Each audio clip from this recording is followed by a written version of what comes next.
agradecer mais uma vez a professora Elaine, que disponibilizou para estar apresentando essa reunião clínica semanal do Departamento de Ginecologia e Obstetrícia. A professora Elaine vai falar para a gente, junto com a Caroline Ramos de Oliveira, que é enfermeira de qualidade da Mater, sobre classificação de risco e sistema de alerta precoce em obstetrícia. Acho que é um tema bastante relevante, né, e muito atual, né,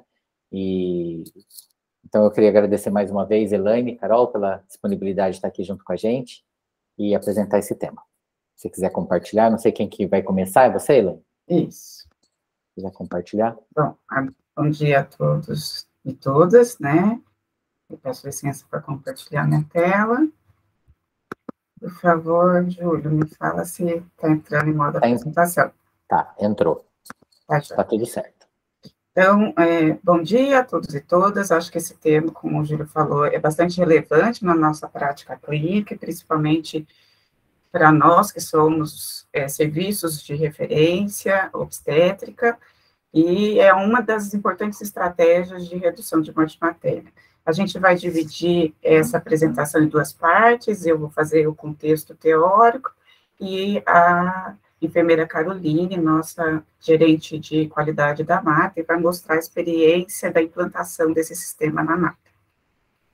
Eu gostaria de começar a apresentação lembrando da pirâmide de resultados obstétricos que a gente tem uma base larga aqui de total de partos e caminhando para a ponta da pirâmide, a gente caminha em direção à morte materna.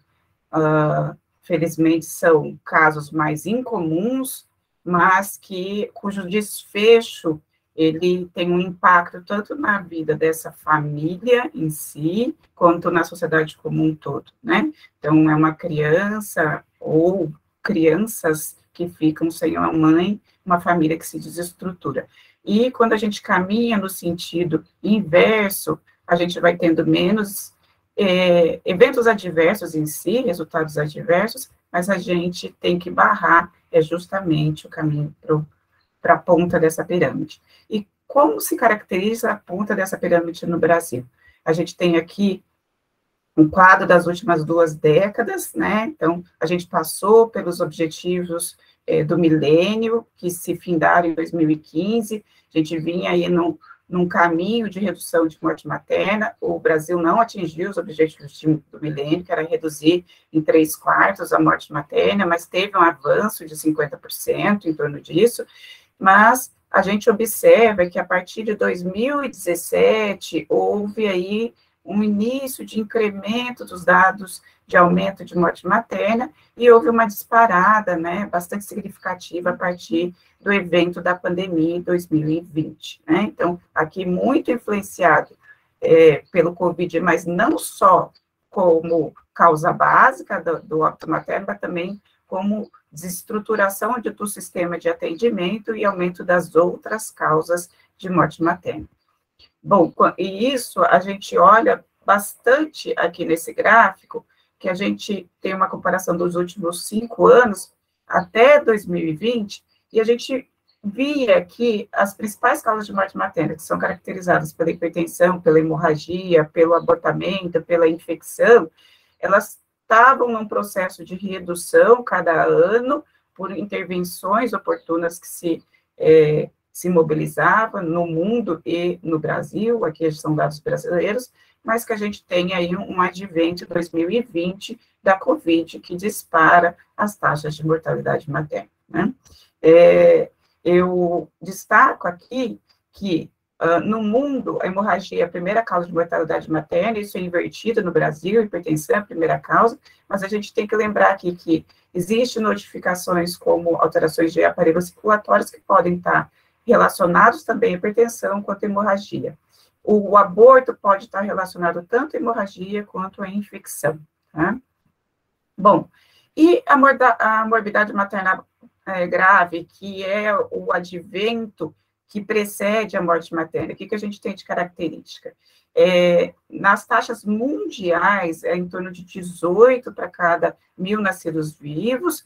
Nos diversos continentes, a gente tem a Europa com as melhores taxas, 3 para cada 1.000 nascidos vivos, e em contrapartida a África, 31, para cada 1.000 nascidos vivos. E o Brasil tem uma taxa geral em torno de 8 casos para cada 1.000 nascidos vivos, isso é heterogêneo, de acordo com cada região, e também a cada instituição, né, porque as instituições de referência a gente vai acabar tendo mais casos, justamente porque eles recebem esses casos referenciados. E como que a gente tem que agir, né? Findando os objetivos do milênio, a gente entrou nos objetivos de desenvolvimento sustentável, e a saúde materna está dentro do objetivo 3, e as ações de redução de morte materna também.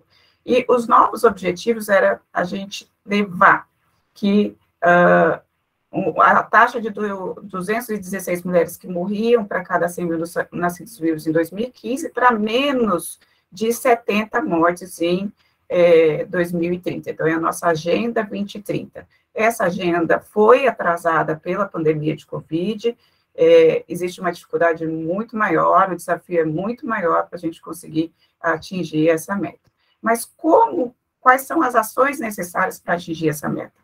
Primeiro, olhar para essa situação, né? Ter vontade política, compromisso das instituições, serviços de contracepção, né?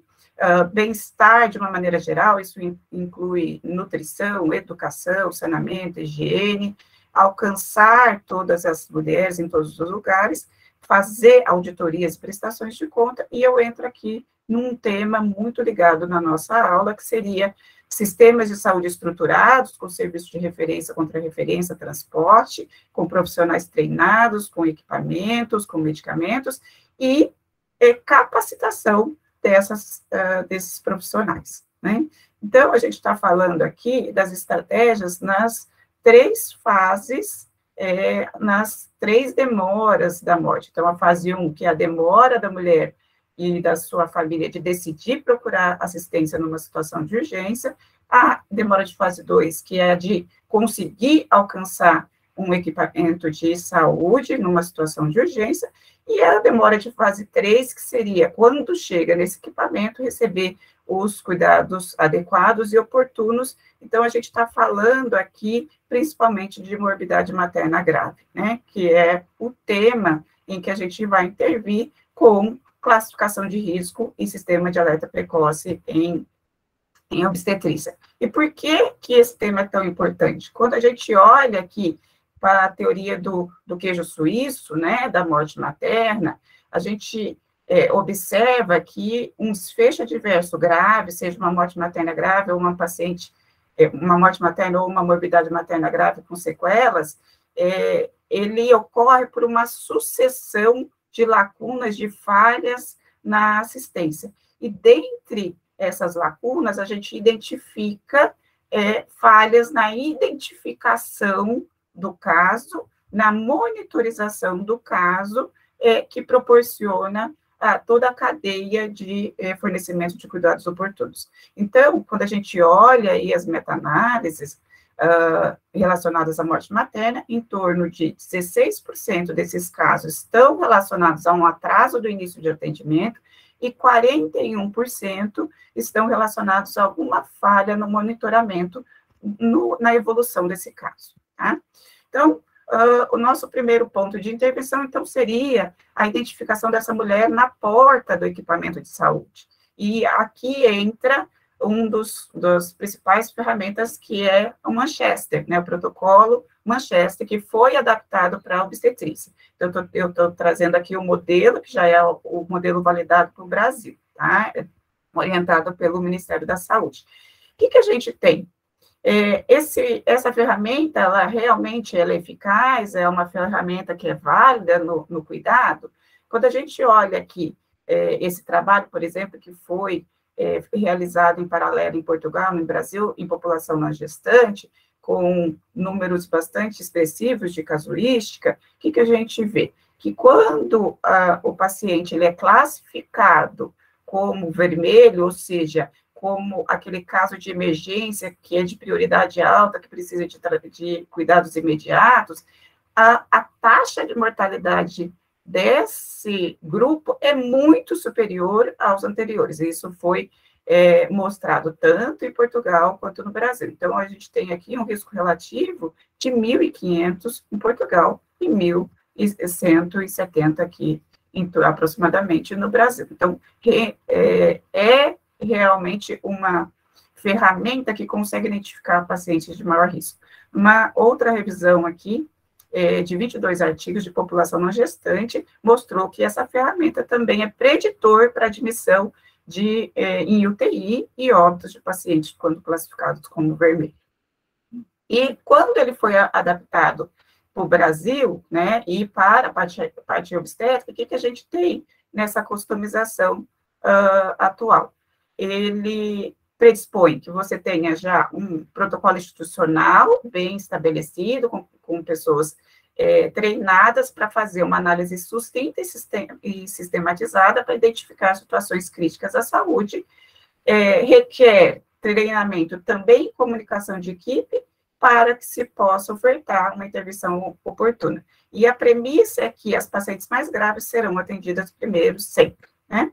Então, requer uma ficha de atendimento estruturada, né, com a classificação de risco adaptada para a obstetrícia. Essa ficha pode ser em papel, pode ser em sistema eletrônico, e o que ela tem nos seus parâmetros? Ela predispõe a verificar queixas, então, fazer uma anamnese sucinta, mais qualificada, avaliação de sinais vitais que inclui pressão arterial, frequência cardíaca, avaliação de dor e glicemia, então essas são adaptações para a obstetrícia, e aplicar fluxogramas, né? Então, esses dados, eles têm que ser plotados em fluxogramas com interpretação desse profissional de saúde, por isso ele precisa ser bem treinado em relação a identificar alterações de nível de consciência, avaliação de respiração, ventilação, circulação, dor, sinais e sintomas, e fatores de risco que sejam considerados críticos. Então, a ferramenta ela é aplicada em 3 etapas. Você não precisa passar pelas 3 etapas para ativar a necessidade de uma classificação vermelha e de atendimento imediato. Então, a cada etapa, se a paciente for identificada como grave, ela já é classificada e já é ativada a equipe. Então, a etapa 1 é a avaliação sumária de nível de consciência e estado mental. A etapa 2, ela predispõe a avaliação de respiração, ventilação e circulação, então, vai observar sinais vitais, vias aéreas, saturação, se tem hemorragia presente ou não. E a etapa 3 é a avaliação de dores, que está muito ligado a relação de trabalho de parto, descolamento de placenta, etc., né, que tem como manifestação clínica a dor. Então, em qualquer uma dessas etapas, se a paciente é considerada grave, o atendimento é imediato. Se não, passa para a etapa seguinte. E a classificação final fica assim: paciente vermelha, emergência, atendimento imediato; laranja, nível 1, atendimento no máximo 15 minutos, nível 2, amarelo até 30 minutos, menos graves, verdes até 120 minutos, e leve seria aquele caso ambulatorial, que não teria nem necessidade no atendimento de pronto-socorro, então ele pode aguardar até 240 minutos. Esses minutos aqui, essas etapas, elas podem ser customizadas de instituição para instituição, de protocolo para protocolo, esses são os números do Ministério da Saúde.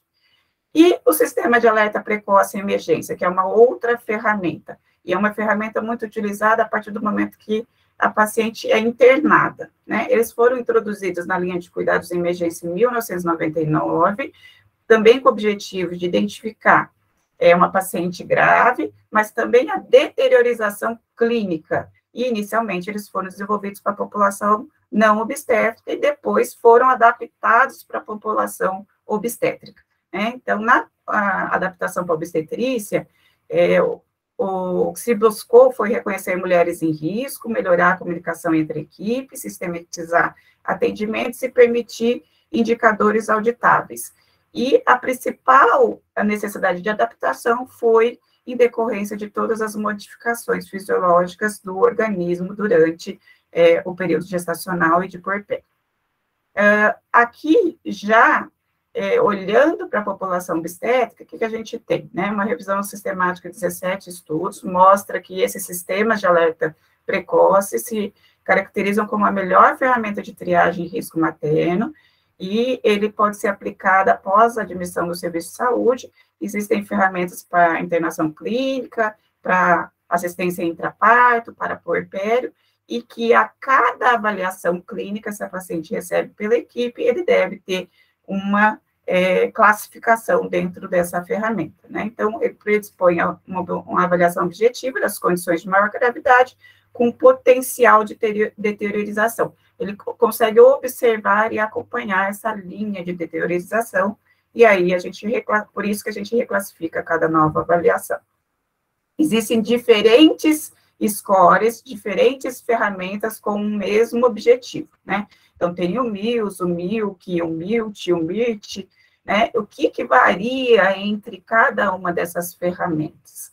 Primeiro, quais os parâmetros avaliados, né? Então, a parte respiratória, a temperatura, a saturação, cardiovascular, parte neurológica, score de dor, débito urinário e avaliação subjetiva global. Uns incluem, outros não incluem. Outra coisa que varia são os pontos de corte, inferiores e superiores. E isso impacta diretamente em sensibilidade, especificidade, valor preditivo positivo e negativo de cada uma dessas ferramentas. Então, é importante que cada equipe, cada instituição consiga avaliar qual que é a melhor ferramenta para utilizar. Aqui eu trago o exemplo do MILS, adaptado para o Brasil, pela Febraso, né? Como que funcionam essas ferramentas? Então, a gente tem as faixas de normalidade, né, que seria a central, e as verdes, as suspeitas e as faixas críticas, né? Então, tanto para menos quanto para mais, os parâmetros a serem avaliados. Então, com esses parâmetros clínicos, mais a avaliação, a plotagem do achado em relação à faixa de gravidade, a gente tem uma pontuação final, e essa pontuação final traz o plano de ação, que inclui qual o profissional de referência dentro da equipe, quem eu preciso acionar, a periodicidade de avaliação posterior, se eu vou manter a minha rotina, se eu vou fazer um intervalo mais curto de avaliação, eu quero ver essa paciente mais de perto, se eu preciso acionar o profissional mais gabaritado, imediatamente acima do profissional de base. O profissional de base é o técnico ou técnica de enfermagem, se ele precisa acionar o enfermeiro, se o enfermeiro precisa acionar o obstetra, se o obstetra precisa acionar o hospitalista, né? E qual o plano de tratamento específico, incluindo as avaliações de exames propedêuticos e etc., né? Bom, e como que é a performance em obstetrícia? Então, existem vários parâmetros de análise dessa performance. Primeiro, taxa de acionamento. Então, se a gente comparar MILS, MILT, MERC, o que a gente observa? Que a taxa de acionamento de alerta do MILT é menor do que o MILS. Por quê? Porque o MILT, ele tem limites mais rígidos para ativação em um único parâmetro, e ele demanda a repetição daquele parâmetro alterado para desencadear o alerta, né? Então, eu preciso ter uma hipotensão sustentada a mais que 20 minutos, por exemplo, para determinar o alerta, o que o MILS não faz, o MILS já faz de imediato. Então, por isso que a taxa de acionamento do MILT é menor. Predição em alertar para uma morbidade materna grave. Então, a gente tem aqui o MILS como exemplo, e como a gente mostrou lá, eles são divididos entre níveis vermelhos, níveis amarelos, né? Então, eu posso ter um vermelho já acionando, ou precisar de 2 vermelhos para acionar, ou 2 alertas, 2 amarelos, ou um amarelo e um vermelho. Então, essas combinações, elas impactam em sensibilidade. O MILS predispõe um vermelho ou 2 amarelos já acionando, e isso traz uma sensibilidade em torno de 86%, uma especificidade em torno de 85%, para morbidade materna grave. E a gente pode analisar isso até por causa. Então, uma das causas que a gente avalia é a sepsis, que tem outras ferramentas. A sepsis, ela tem como ferramenta o SOFA, tem como ferramenta o SOS, e olhando para o MILS e para as diversas formas do Mills apresentada na literatura, o que a gente observa? Que para a sepsis, a gente tem sensibilidades variando de 40% a 100%, sendo as de melhor sensibilidade aquelas mais simples, ou seja, eu não precisar de vários pontos alterados para poder alertar, ou seja, com um ponto alterado, vermelho ou 2 amarelos, eu já disparo o alerta. E eu tenho especificidades aí com uma variação bastante grande, sendo as melhores especificidades aqueles mais complexos, ou seja, que eu preciso de mais pontos alterados e de preditores críticos para poder disparar o alerta, tá? Em relação à predição para admissão em CTI, porque eu posso ter uma morbidade materna grave, mas que não necessite de CTI. Ela é manejada, por exemplo, no centro obstétrico. E qual a predição da necessidade de UTI? É importante a gente ter esses dados até para dimensionar leitos, né? Então, da mesma forma, a cada adaptação dessas ferramentas, então, para um vermelho ou 2 amarelos, ou apenas um vermelho, ou precisar mais que um vermelho, ou mais que 2 amarelos, né? Então, essas combinações vão impactar em sensibilidade, especificidade, valores preditivos positivos e negativos. Então, isso é muito importante para que o hospital determine priorização em leitos de UTI, né? Então, quando que ele vai aceitar essa paciente? Quando eu tiver tantos vermelhos, tantos amarelos, tá? Aqui, uma outra avaliação também em predição para admissão em CTI, e que esse trabalho destaca nos Estados Unidos que a alteração da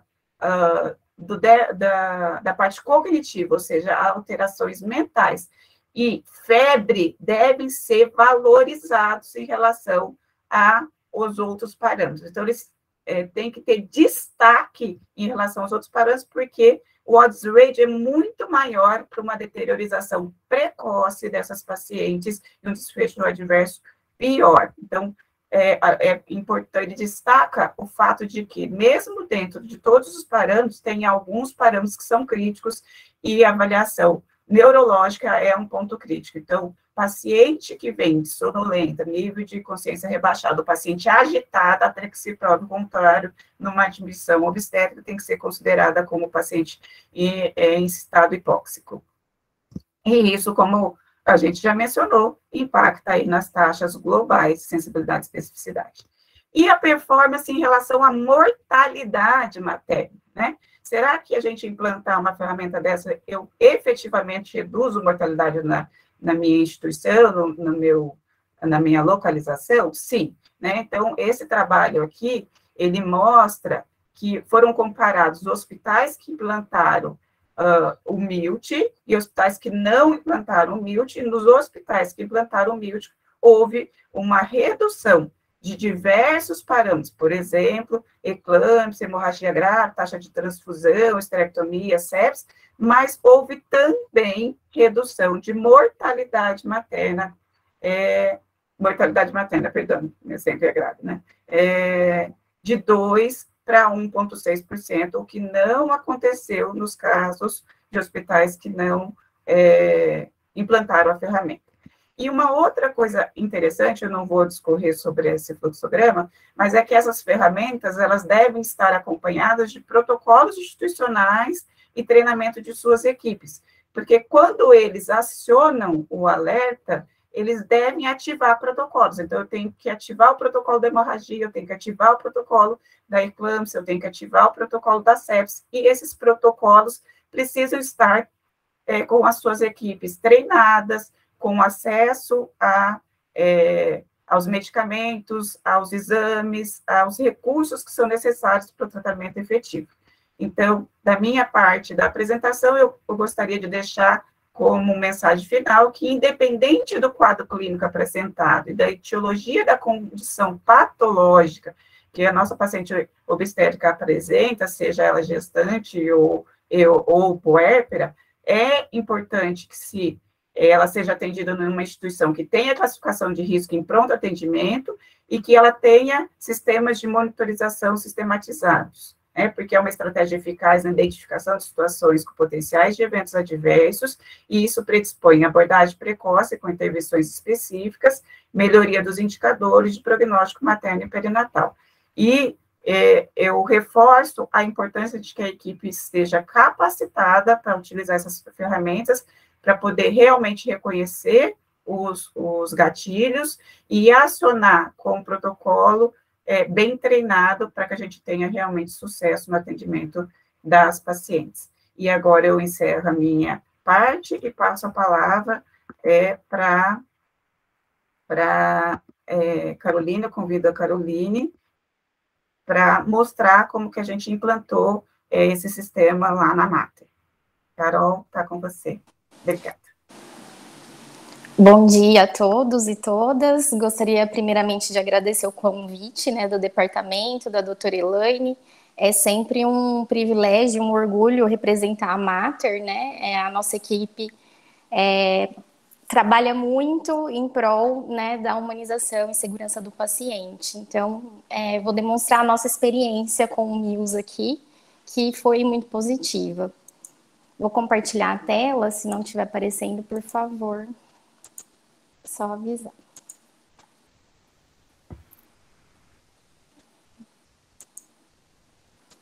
Bom, entrou, Carol, por favor, oculta a barra de baixo. Essa daqui. Melhorou? Sim. Então, tá bom. Nós iniciamos aqui na Mater um MIUS. Eu sou gerente de qualidade, bom dia, né, de novo. Eu sou Caroline, sou gerente de qualidade e enfermeira aqui na Mater. Nós iniciamos o uso do MIUS em 2019, depois de fazer um curso da SUGESP, que as gerentes foram convidadas, e nós implantamos ele no pronto atendimento, a priori. E esse ano a gente conseguiu implantar ele no alojamento conjunto. Então, fizemos algumas melhorias na ficha, com um trabalho de toda a equipe. Bom, a Mater hoje ela atende Ribeirão Preto e mais 25 municípios do DRS 13, né? Então, totalizando 26 municípios, com risco habitual e médio de assistência em ginecologia e obstetrícia. Essas são as redes sociais da Mater. Quem quiser conhecer, nós temos o site, que tem bastante informações sobre a nossa maternidade. Como a doutora Elaine já apresentou, nós tínhamos já implantado o protocolo de acolhimento e classificação de risco antes do Ministério da Saúde. Depois que ele saiu essa versão em obstetrícia, né, que não havia nada para obstetrícia, a gente tinha adaptado um Manchester a priori. Em seguida, quando saiu o manual do Ministério da Saúde, a gente já atualizou a nossa classificação de risco e eu trouxe alguns indicadores para vocês. 100% das pacientes da Mater hoje, elas passam pela classificação de risco com o enfermeiro. Nós temos enfermeiros obstétricos e generalistas no atendimento, no pronto atendimento, 24 horas. Então, todas as pacientes passam pela classificação. Nós temos uma média de espera entre a abertura da ficha na recepção e o acolhimento com classificação de risco, cerca de 2,54 minutos, quase 3 minutos de espera dessa paciente, né? É o tempo de abrir a ficha na recepção, praticamente. É lógico que se ela chega em emergência, não tem esse tempo de abertura da ficha, ela vai direto para a observação, para o pronto atendimento. Nossos indicadores de tempo de espera no pronto atendimento são muito bons. A paciente tem ficado numa média aí do primeiro semestre de 2022, cerca de 17 minutos aguardando o atendimento de uma forma geral. E dentro do protocolo a gente tem, na classificação de risco, atendimento imediato do vermelho e laranja, porque além de aparecer no Kanban para o médico do pré-parto fazer essa assistência ou o aluno da obstetrícia, a gente também tem, as enfermeiras têm o hábito de ligar quando a paciente está em emergência ou em estado muito urgente. Então, a gente mantém os indicadores dentro dos prazos estabelecidos pelo Ministério da Saúde. Então, nós fomos no curso da SOGESP, em 2019 implantamos o MIUS no PA, em 2020 fizemos os kits de emergências obstétricas, hoje eles ficam dessa forma nos setores, fizemos o treinamento de toda a equipe de enfermagem, repassamos em algumas reuniões para os médicos e foi muito bem implantado esse kit. Foi num período, assim, da pandemia, né, mas todo o treinamento foi feito, tanto prático quanto teórico, com uma boa adesão da equipe de enfermagem.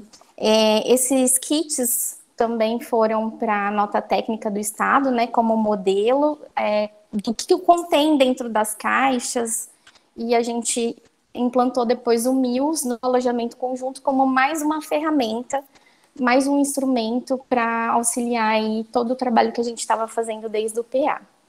Essa é a ficha do MIUS na Mater, ela fica no PEP, e eu vou passando para vocês como que ela funciona para a enfermagem, é bem rapidinho, tá? Então, a gente tem em duas fases.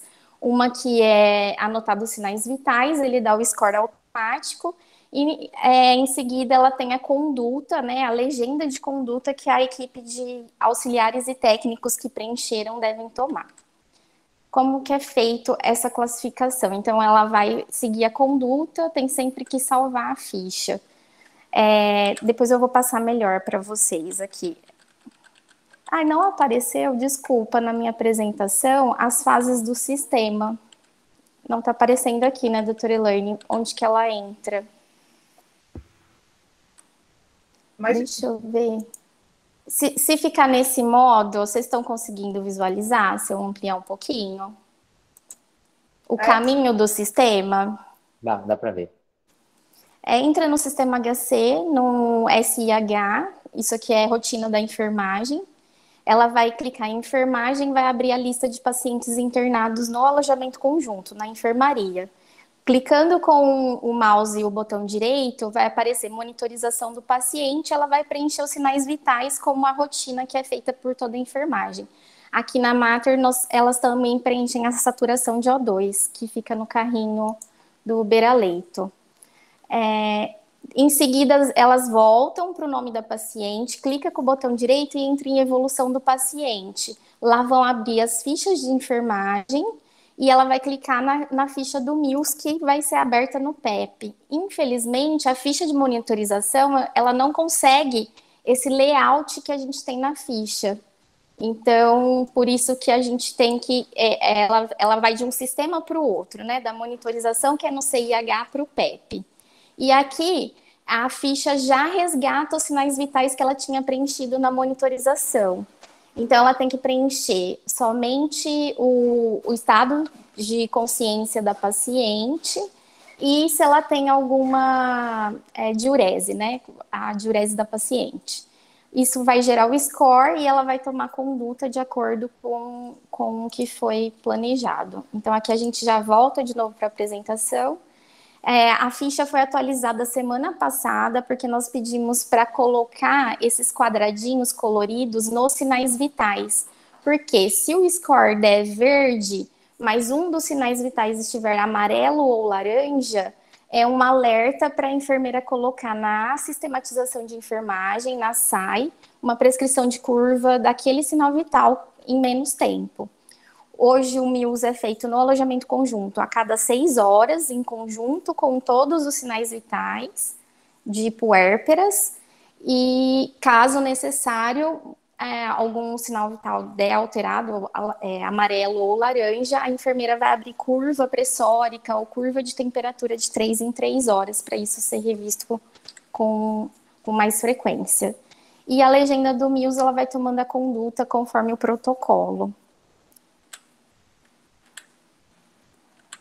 Aqui, a gente colocou, né, essa parte do lado da conduta, tem alguns sinais e sintomas que nós colocamos para puxar indicadores também. Então, se o score der alterado, o técnico e o auxiliar de enfermagem vai colocar se foi um sangramento, se é uma pressão alterada, infecção, se a paciente está dentro das condições de normalidade, né, caso for verde, ou se ela não souber, ela coloca indefinido. Na verdade, são aqueles diagnósticos, né, febre a esclarecer, então ela coloca como diagnóstico indefinido, e nos próximos ela vai... a gente vai avaliando se houve algum diagnóstico depois, na pesquisa de prontuário, na auditoria de prontuário. Aqui em cima na ficha, a gente também tem a possibilidade, só voltando um pouquinho, de ter os 12 últimos mil que foram preenchidos pela técnica de enfermagem. Então, isso vai formando um histórico, dá para ver se ele estava verde, ficou amarelo, se ela está evoluindo para melhora ou não. Enfim, os desdobramentos do projeto recentes, né? A ATI vai usar essa ficha que ficou bem visual para a equipe de enfermagem, como modelo para o NIL cirúrgico, que está em andamento para implantação. Essa ficha já está em fase de construção pela nossa TI. Foi uma solicitação do pessoal do pronto atendimento, né, das pacientes que retornavam do cirúrgico, mas será implantado na enfermaria também. E a gente está pensando em algum MIUS-NEL também, que já está em desenvolvimento pela pediatria, para dar continuidade aí aos scores, que a equipe gosta muito desse tipo de ferramenta. Um modelo foi solicitado pelo HI de Ribeirão esse ano, em visita aqui na Mater, então a gente compartilhou com eles a nossa experiência também. A apresentação do projeto de melhoria, que foi a implantação do MIUS, foi apresentado um pôster no 7º Fórum Latino-Americano de Qualidade e Segurança em Saúde, e estamos elaborando um artigo para ser publicado esse ano na Revista de Qualidade do HC, que é nosso grande parceiro. Esse é o time de gestor do projeto, o time executivo, e a gente fez alguns cubinhos 3D para ficar no setor e o pessoal lembrar das condutas com mais facilidade. É isso, muito obrigada. Desculpe aí o problema que deu na apresentação, eu acho que foram as animações que eu coloquei. Excelente, Carol, ficou excelente. Parabéns, Elaine e Carol, pela implantação na Mater, excelente.